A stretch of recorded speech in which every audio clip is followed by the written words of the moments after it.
wararka laga soo gaaraya degmada Cabudwaaq oo ka tirsan gobolka Galgaduud ayaa waxay sheegayaan in halkaasi maanta ay ka socdaan dadaalo ku aadan sidii markaasi xal loo gaari lahaa muranka ka dhashay hubkii gacanta u galay dadka shacabka ah ee ku nool degmada Cabudwaaq ee gobolka Galgaduud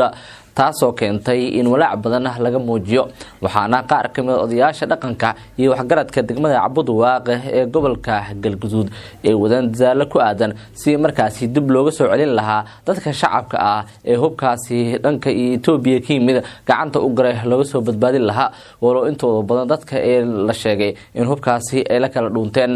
waxaana wararka helin ay sheegayaan in maanta degmada Cabudwaaq ee waqooyi gobolka Galgaduud uu ku wajahan yahay wafdi hogaaminayo wasiirka wasaaradda amniga ee xukuumadda federaalka ee Soomaaliya Senator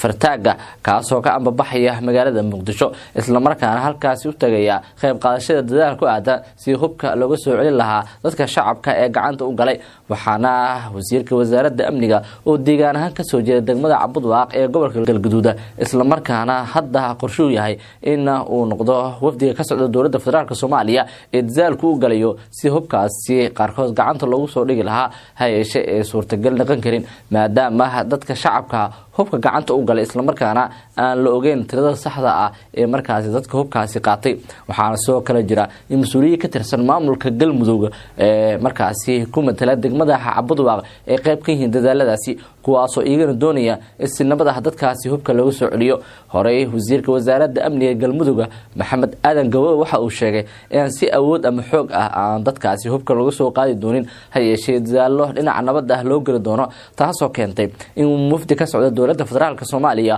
oo horkacaya wasiirka wasaaradda amniga gudaha xukuumadda Soomaaliya Cabdullaahi Ismaaciil Fartaag mas'uuliyiin ka tirsan maamulka Galmudug odayaal dhaqal ee halkaasi tagaya si ay qayb uga noqdaan dadaalada ku aadan in